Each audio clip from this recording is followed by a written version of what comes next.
발생했다고 합니다. 다시 한번 전해드리겠습니다. Түштүк Кореядагы учак кырсыгы видеого түшүп калган. Түштүк Кореянын Муан шаарындагы аэропортто Jeju Air авиакомпаниясынын жүргүнчү учагы кырсыкка учураган учуру видеого түшүп калганын жергиликтүү телеканал жарыялады.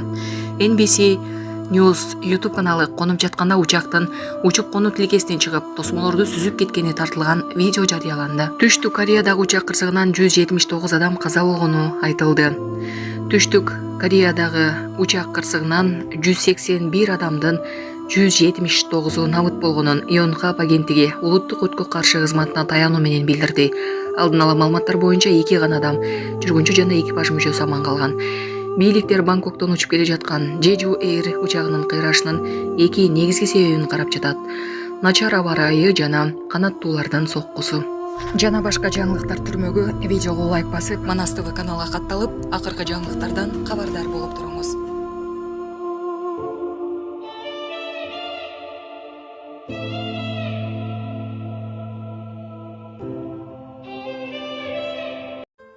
Урматтуу Москва шаарындагы мекендештер, чет жерде мыйзамдарды сактаңыз, документтериңиздерди толуктаңыздар. Россияда каттоого туруу, регистрация, продление, сахарова карточка, трудовой договор, кара тизмеден текшерүү, ННН, СНИЛС, ОМС, ДМС, башка тилге которуу, документтик иштерде кандай көйгөй жаралса жардам беребиз. Толук маалымат алуу үчүн +7 991 247 84 21. Актаудагы учак кырсыгы 20 жаштагы кыргызстандык өзүнө келди.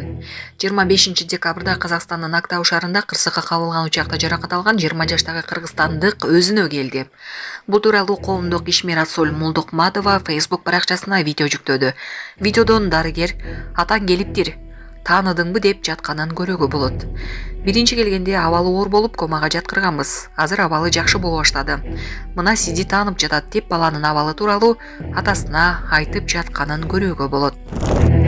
Интернет колдонуучу ырчы Бекборбиев көрмандарынын шагын сындырды деп видео жарыялады. Бекборбиев көрманын түртүп жибергени талкуу жаратты. Белгилүү ырчы Бекборбиевдин концертинде болгон окуя социалдык тармактарда кызуу талкуу жаратты. Ырдап жаткан учурунда сүрөткө түшүү үчүн сахнага жакындаган көрманын ырчы түртүп жиберген. Бул окуяга коомчулуктун пикири экиге бөлүндү. Айрымдар Бекборбиевди колдоп, ырдап жатканда тоскоол кылуу туура эмес дешсе, башкалары ырчынын аракетин сындашууда. Бекборбиев бул тууралуу азырынча комментарий бере элек.